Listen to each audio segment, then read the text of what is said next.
ملک میں جو اس وقت سیاسی صورتحال ہے، خاص طور سے تلنگانہ ریاست میں جو نئی جو ہے تقریباً اس کو اب تلنگانہ ریاست کو قائم ہوئے 2014 کے بعد سے جو یہ ریاست قائم ہوئی ہے، وہاں پر کانگریس کو پھر سے اقتدار نصیب ہوا ہے، اور وہاں کی جو سیاست ہے اور وہاں پر جس طرح سے ہندوتو کی طاقتیں جڑ پکڑ رہی ہیں، اس حوالے سے ہمارے ساتھ بات کرنے کے لیے موجود ہے کانگریس کے ایم ایل سی اور ہندوستان کا ایک بڑا اردو اخبار، بہت ہی قدیم معتبر اخبار، سیاست کے ایڈیٹر جناب عامر علی خان صاحب۔ عامر علی خان صاحب، سب سے پہلے آپ کا استقبال ہے سالار کے اس پروگرام میں۔ شکریہ بہت۔ یہ بتائیے کہ آپ کا تعلق حیدرآباد سے ہے، جو مسلمانوں کے لیے ایک ثقافتی دارالحکومت کی حیثیت رکھتا ہے، وہاں پر جو ہے ہندوتو کی جو طاقتیں ہے اس وقت جو ہے زور پکڑ رہی ہے، اس کی کیا وجہ کیا ہے؟ دیکھیے، کانگریس کی گورنمنٹ آئی ہے، اور جب سے کانگریس کی گورنمنٹ آئی ہے یہ بات ضرور کہی جا رہی ہے کہ ہم کانگریس کا ہاتھ سب کے ساتھ، تو دلت کو، پچھڑوں کو، مسلمانوں کو، سب کو ساتھ لے کے چلنے کی ایک کوشش ہو رہی ہے، جس کی وجہ سے بی جے پی ہو یا بی جے پی کی ہم نوا تنظیمیں جو ہیں وہ کہیں نہ کہیں کوشش کر رہے ہیں کہ ماحول کو بگاڑنے کی، لیکن ابھی تک تو کامیاب نہیں ہوئے ہیں۔ لیکن کہیں نہ کہیں فرنج ایلیمنٹس ہیں جو ایک دو جگہ پہ ماحول کو بگاڑنے کی کوشش ہوئی ہے، لیکن اسے فوراً سختی سے نپٹا جا رہا ہے۔ رہا سوال یہ کہ بی جے پی کس طرح طاقتور ہوں گی۔ بی جے پی حیدرآباد کی جب بات کرے آپ، تو حیدرآباد کے اس میں آپ کو یہ بھی کہہ دوں کہ حیدرآباد کے جو رکن پارلیمنٹ ہے وہ اسد الدین اویسی ہے۔ اب 90% جو سیکولر آدمی بھی ہیں وہ ان کو کہیں نہ کہیں اسد الدین اویسی کے چہرے سے یا اکبر الدین اویسی کے چہرے سے ایک قسم سے نفرت ہو گئی ہے، اس لیے کہ انہوں نے جو اپنی تقاریر کی ہیں اس کی وجہ سے ان کو کافی نفرت ہے۔ تو جہاں کہیں اسد الدین اویسی یا اکبر الدین اویسی دکھ جاتے ہیں تو یہ بات آپ مان کے چلیے کہ سیکولر آدمی بھی ہمارا ہم وطنی ہی ہے، لیکن وہ کتنا ہی سیکولر کیوں نہ ہو، وہ یہ سمجھتا ہے کہ یہ دو بھائیوں کا مقابلہ صرف بی جے پی کر سکتی ہے، یا بی جے پی ہی ان کو دبا سکتی ہے، اگرچہ کہ ان پہ یہ الزام لگا ہے کہ وہ بی جے پی کی بی ٹیم ہے، جہاں کہیں جاتے ہیں بی جے پی کو ہی فائدہ پہنچاتے ہیں۔ تو یہ بات ہم جانتے ہیں، لیکن عام آدمی ہے اتنی سوچ سمجھ کے وہ امیڈیٹ ریاکٹ کرتا ہے، تو وہ یہ سمجھتا ہے کہ یہ دو الگ ہیں، اور یہ لوگ مسلمانوں کی نمائندگی کرتے ہیں اور بی جے پی ہندوؤں کی نمائندگی کرتی ہے۔ اچھا، جو ابھی میئر کا انتخاب ہو رہا تھا، جس طرح کے پوسٹرز لگے وہاں پر شہر میں، پھر وہاں کی جو ریٹرننگ آفیسر تھی اس نے کہا کہ اس کو ہٹا دیا جائے، تو یہ اس نہیں، میئر کا نہیں، لوکل باڈی، جی ہاں، لوکل باڈی کا جو ایم ایل سی کا الیکشن تھا اس میں 72 کارپوریٹرز تھے، جس میں تقریباً 42 ایم آئی ایم کے تھے، باقیہ بی جے پی اور بی آر ایس کے تھے۔ بی آر ایس نے یہ اعلان کر دیا کہ وہ الیکشن میں حصہ نہیں لیں گے، تو کانگریس نے کینڈیڈیٹ اسی لیے نہیں ڈالا کہ کانگریس کے پاس نمبر ہی نہیں تھا۔ بی آر ایس نے جب یہ اعلان کیا تو انہوں نے ایک کوشش کی، بی جے پی مائلیج دیکھیں، ہندو مسلمان کی بات کرنے والی بی جے پی کسی بھی لمحہ اپنی آنکھ نہیں بند کرتی فائدہ اٹھانے کے لیے، تو وہی یہی کوشش تھی کہ کسی نہ کسی طریقے سے وہ ہندو مسلم کی بات کریں گے اور اس کا فائدہ اٹھائیں گے۔ جب بی آر ایس نے اعلان کر دیا تو انہوں نے یہ کیا کہ بی آر ایس کے لوگوں سے بھی یہ بات شروع کی کہ آپ آئیے ہندو کے نام پہ ووٹ دیجیے، لیکن بی آر ایس بھی سیکولر پارٹی ہے، کانگریس بھی سیکولر پارٹی ہے، تو بی آر ایس نے بائیکاٹ کیا، اور اسی لیے ان لوگوں نے ایک یہ کوشش کی کہ کانگریس، اس لیے کہ لوکل باڈی میں کوئی وپ کا سسٹم نہیں ہے، تو کوئی بھی کبھی بھی آ کے تنظیم دے سکتا ہے، تو یہ ہندو مسلم کر کے ایک کوشش ہو رہی تھی کہ کہیں نہ کہیں طریقے سے اس کا فائدہ، سیاسی فائدہ اٹھانے کے واسطے۔ آپ جانتے ہیں کہ ساؤتھ میں بی جے پی کو قدم جمانے کا موقع نہیں مل رہا ہے۔ کرناٹک کی واحد اسٹیٹ تھی، گیٹ وے کہا جاتا تھا، وہاں سے بھی اس کے تقریباً پیر اکھڑ گئے ہیں، پیر تو نہیں اکھڑے ہیں ابھی بھی ہے، لیکن بہت کمزور ہو چکی ہے۔ اب یہ تلنگانہ ایسا لگتا ہے کہ یہ نیکسٹ جو ہے اس کا ٹارگٹ جو ہے تلنگانہ میں جو ہے وہ اپنے قدم تیزی سے جما رہی، کیا یہ خدشات صحیح ہیں یا دیکھیے آلٹرنیٹ بننے کی کوشش ہو رہی ہے، اور جہاں تک علاقائی پارٹیوں کا معاملہ ہے، علاقائی پارٹی جہاں مضبوط ہوئی وہ کانگریس کو ہی نقصان پہنچائی.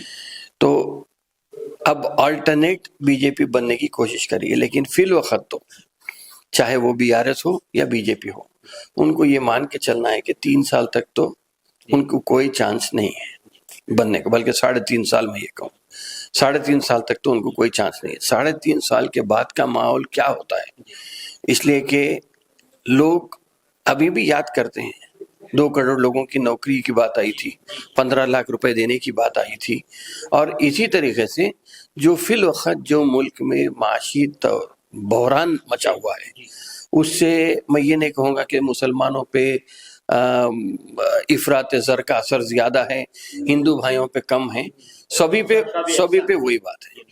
ہر ایک کے جیب سے پیسہ چلے جا رہا ہے، جو جتنا کما رہے ہیں اس سے زیادہ ان کا خرچہ ہو رہا ہے.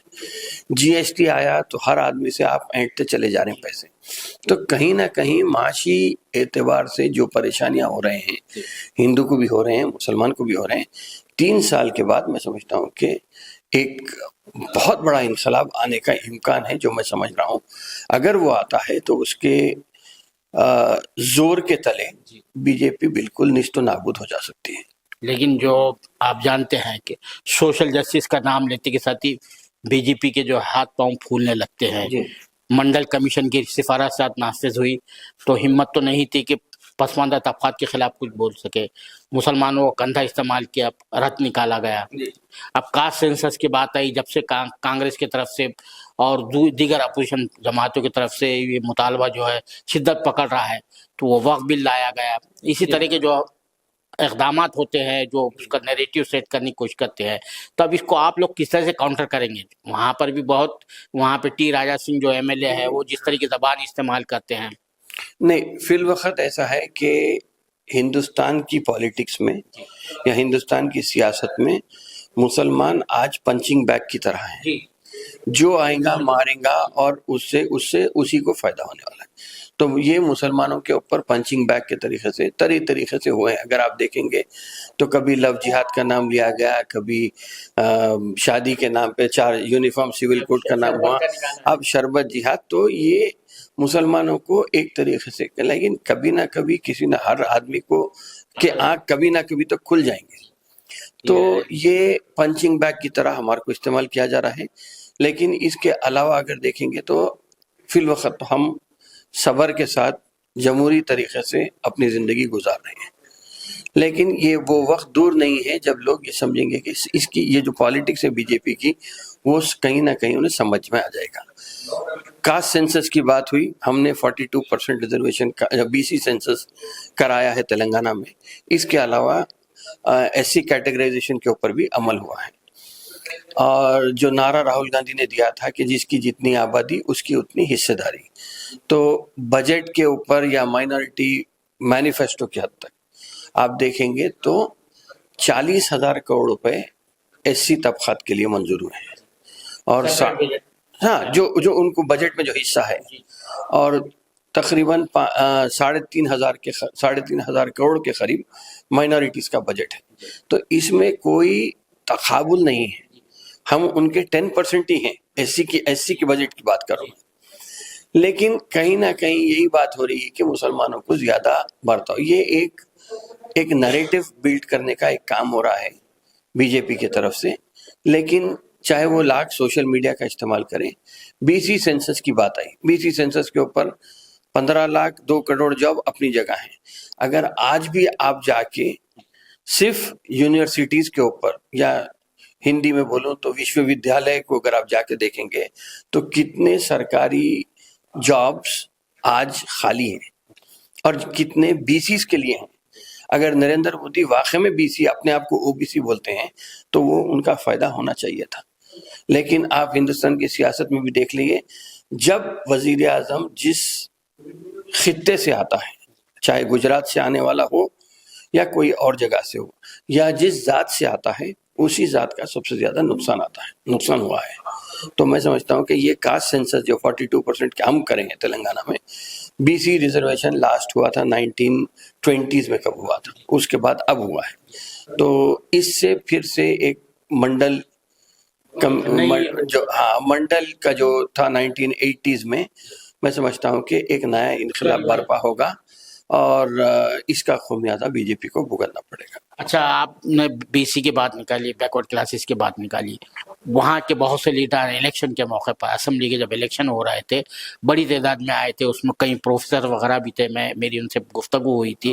ان کا یہ کہنا ہے کہ بھائی کانگریس جو ہے کسی بی سی کو لیڈر کو آگے نہیں بڑھاتی ہے.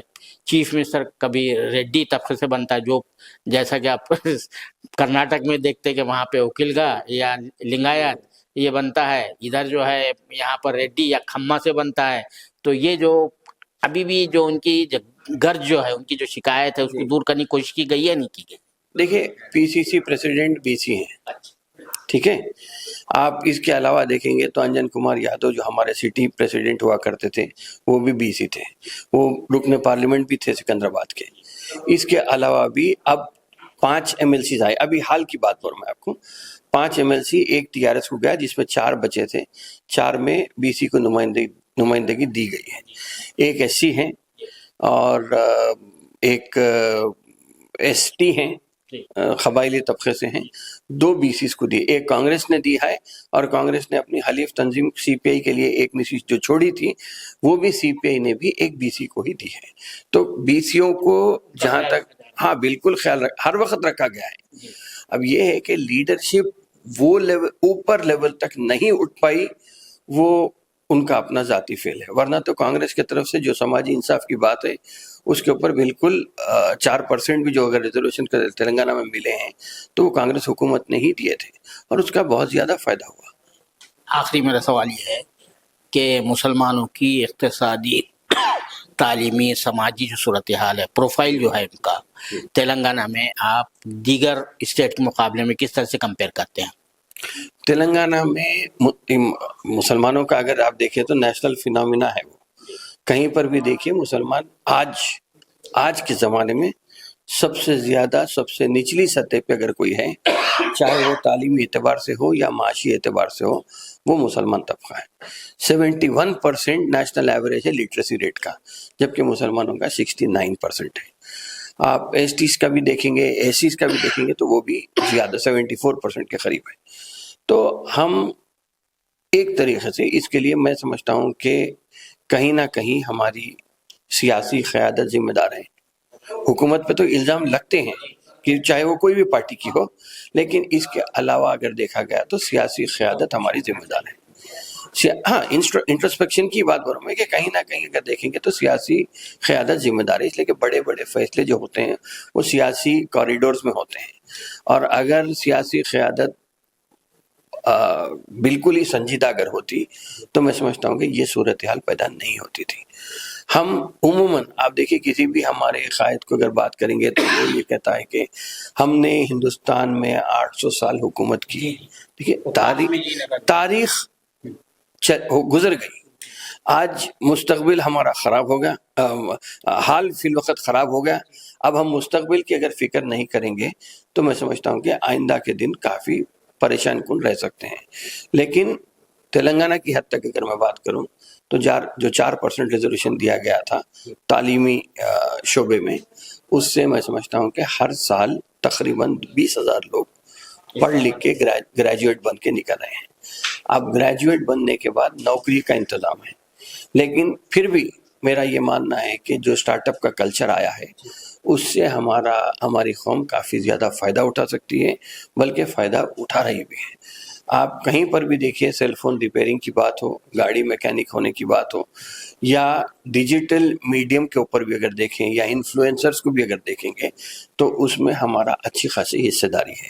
تو کہیں نہ کہیں ہم جو مستقبل ہمارا ہے وہ ہمارا مستقبل یقیناً درخشاں رہے گا. اور انشاءاللہ تعالی یہ امید بھی ہے کہ جس طرح اللہ خیر الرازقین ہے، جب یہاں پہ تنگ ہوئے دائرے تو مڈل ایسٹ کے دروازے کھلے تھے، ویسا ہی میں سمجھتا ہوں کہ جتنے بھی تنگ حالات ہمارے لیے بنتے جائیں گے اتنا ہی ہمارے کو ترقی کے لیے نئے نئے مواقع ملتے رہیں گے. اسی سوال میں سے سوال نکلتا ہے، آپ نے جو کہا نا خود احتسابی کی طرف جو ہے سیاسی قیادت، تو کون سے گرے ایریاز ہے جس پر توجہ دینے کی ضرورت ہے آپ کے خیال میں؟ دیکھیے جابس کے اوپر انڈسٹریز میں آنے کی ضرورت ہے. آج سرمایہ کاری آسان ہو گئی ہے، باہر سے بھی سرمایہ کاری آ رہی ہے، یہاں بینک سے بھی مل رہے ہیں. تو کہیں نہ کہیں ہمارے کو اپنے خود روزگار کے ساتھ ساتھ اگر گگ ورکرز کی بات آ رہی، زومیٹو ہو یا سویگی ہو، فوڈ ڈیلیوری کا سسٹم ہو، اس میں آپ دیکھیے زیادہ تر ہمارے لوگ ہیں. تو ویسا ہی میں سمجھتا ہوں کہ ایک شعبہ اگر ہم سوچ کے نکلیں، اور ایسا شعبہ لینا چاہیے جو آج کے جدید زمانے کے تقاضوں کو پورا کرتا ہے. مثال کے طور پہ انفراسٹرکچر ہے، کنسٹرکشن میں تو ہمارے بہت سارے لوگ چلے گئے ہیں، لیکن اگر ہم واقع صحیح طور پہ انفراسٹرکچر کا استعمال کرتے ہیں تو ہم ایسی چیزوں میں فائدہ اٹھا سکتے ہیں. ڈیجیٹل مارکیٹنگ کا معاملہ ہے، اس میں اگر ہم جاتے ہیں تو ہم کر سکتے ہیں. کریٹیوٹی کا معاملہ ہے، اس لیے کہ میں یہ مانتا ہوں کہ خاص طور پہ دو طبقے، مسلمان ہوں اور ایس ٹی ہوں یا ایس سی ہوں، ایس سی ایس ٹی اور مسلمان کو اگر دیکھیں تو خاص طور پہ ان کے پاس خداداد صلاحیت رہنے کے باوجود بھی اگر وہ جہاں پہ انہیں مدد کی ضرورت پڑتی ہے وہ اگر نہیں ملی تو وہ وہیں کا وہیں رک جاتا ہے. وہ تھوڑی مدد اگر مل جاتی ہے، چاہے وہ حکومت سے ہو یا کمیونٹی کے طرف سے ہو، تو وہ ترقی کے نئے منازل کو طے کر لیتا ہے. بہت شکریہ سالہ سے بات کرنے. بہت بہت یہ تھے جناب عامر علی خان صاحب، جو سیاست کے ایڈیٹر اور کانگریس کے MLC ہیں. ان کا کہنا ہے کہ مسلمان قوم کو جو ہے یہ جو بہت مشہور مقولہ ہے فارسی کا، سلطان بود پدرم بود کے سلطان بود والا جو معاملہ ہے، اس سے باہر نکلنا چاہیے اور اپنے حال اور مستقبل کے بارے میں سوچنا چاہیے. اور خاص طور سے انہوں نے اس بات کی طرف بھی توجہ دلائی کہ ہمیں خود احتسابی کرنا چاہیے، کیونکہ اس کے لیے ہماری جو قیادت ہے وہ بھی ذمہ دار ہے. مسلمانوں کی جو پسماندگی ہے اور تلنگانہ میں جو مسلمانوں کی صورتحال ہے اس پر بھی انہوں نے بڑی تفصیل سے روشنی ڈالی. علاوہ ہندوتو جو فرقہ پرست طاقت ہے، ہندوتو کے بینر تلے جو وہاں پر جو ہے سر ابھار رہی ہے، انہوں نے کہا کہ ان کو جو ہے آنے والے وقت میں تگڑا جواب ملے گا. وہ وہاں پر پوری طرح قدم نہیں جما سکتی ہے، کیونکہ ان کی طرف سے جو کچھ بھی کام کیے جانا چاہیے تھے، جو مطالبات جو انہوں نے وعدے کیے تھے وہ پورا نہیں کیا ہے. اور اس وقت جو ہے پوری آبادی ملک کے چاہے کسی بھی طبقے سے تعلق رکھتی ہے، بے روزگاری ہے، افراط زر ہے، مختلف جو مسائل ہے اس سے دوچار ہے. اور یہ جو ہے BJP کے لیے نیمیسس ثابت ہو سکتا ہے. کیمرہ مین ذیشان رائے کے ساتھ میں عبدالباری مسعود، نئی دہلی.